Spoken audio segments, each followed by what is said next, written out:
Okay. Next, I want to talk about is what is called discrete rates of change or discrete rates of changes. What we're trying to get at, if you remember in high school, is the kind of relationship between, in this case, binary regression model is probability and a particular variable. And here, x, one explanatory variable. And what we want to do is we want to increase, let's say, that variable, covariable, right? Its value from one value to another. And here is 1 to 2, but it does not have to be 1 to 2. So this is what we call what? Wrong. Right? This is wrong. And we're going to check out their corresponding predicted probabilities, right? Y, actually. You know? So the Y for this X is here, and the Y for this X is where? Is here. Right? Let's say that is, the thick solid line here corresponds to the curve, the probability curve for X, okay? When Y equal to 1, okay? So for X, this is the amount of change. What about the amount of change in Y? The predicted probability, that amount. And we can take a ratio of these two numbers, right? It's delta Y. Here's delta probability over delta X. And in this case, it happens to be 1 unit, but it does not have to be. It could be 10 units, 20 units. Once we take a ratio, then it becomes what? Discrete rates of changes. It tells us, roughly speaking, the effect of this X on the predicted probability. Okay, so this is the effect measure. This is effect measure. And later on, I'm going to talk about partial. Okay, so this is called partial. Okay, but let's focus on this discrete rates of change. Other times it's called what? First difference. First difference. Okay, by Gary King. Okay, by Gary King, a political methodologist. So this is discrete rates of change is a measure that's largely based on predicted probability, right? We're going to take a difference in predicted probability, then divide by the change in X. And this is a effect measure as opposed to predicted probability, which is a what? Prediction measure. Next, I want to talk about discrete changes and discrete rates of changes. These two measures are closely related, and both of them are built on the measure of, built on predicted probabilities that I just talked about. So let me first talk about discrete changes. Discrete changes basically is a difference of two predicted probabilities. So let's say we have a probability Y equal to 1 given xk. Okay? It is the probability of Y equal to 1 given x, and the value of xk is held at a generic place xk. Okay, it could be anywhere. Then we're going to increase xk by delta amount while holding all other covariates unchanged. Right? At a fixed place. Got to be a fixed place. Can be anywhere. Right?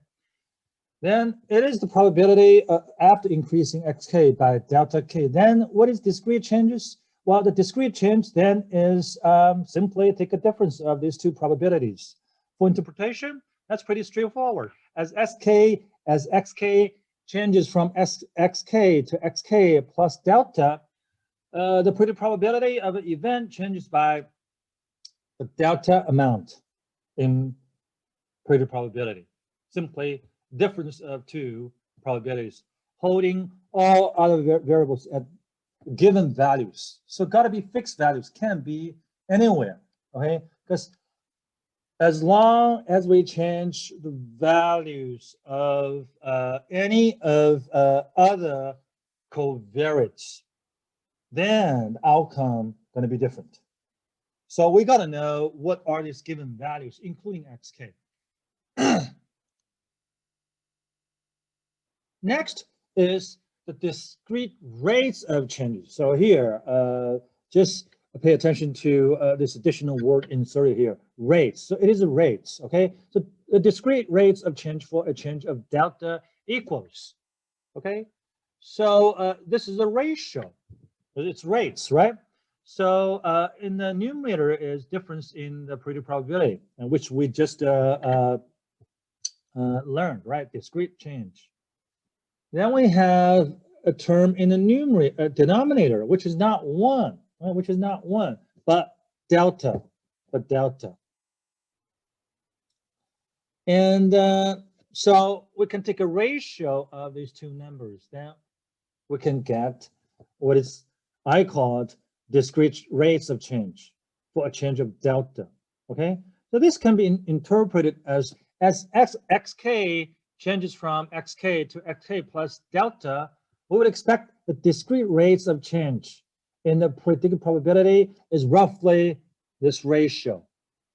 So in the numerator is difference in change in, the numerator is the difference in predicted probabilities, and the denominator is the difference in x on average, okay? Holding all other variables at the given value. So we gotta hold all other covariates, then xk at given location, fixed locations.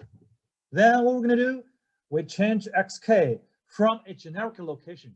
Gotta be a fixed location, okay? If we change that location, then the result gonna be different. And change xk from a generic location, fixed location xk to xk plus delta, then we take a ratio of these two, and we get these discrete rates of changes, okay? And that's how we're gonna interpret the results, okay? And about the relationship between discrete rates of change versus partial marginal change, except when delta becomes infinitely small, okay? The discrete rates of change is not equivalent of partial change. They're different. They're different, okay?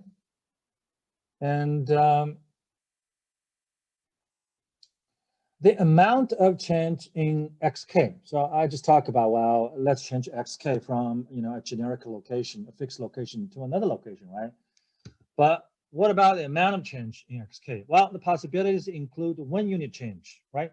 1 substantive unit change, a standard deviation change in xk, a change from minimum to maximum, a change that is of substantive interest, such as 4 years schooling. Well, that's college education, right? And also, the starting value of xk, the possibilities would include the minimum, the mean, and from half unit below the mean to the mean, or half unit above the mean, or half of standard deviation below the mean, okay, to have standard deviation above the mean. And the values of all other variables, okay, and the values of all other variables going to be held at a some locations of interest, okay, typically sample mean, and but still could be other locations of interest.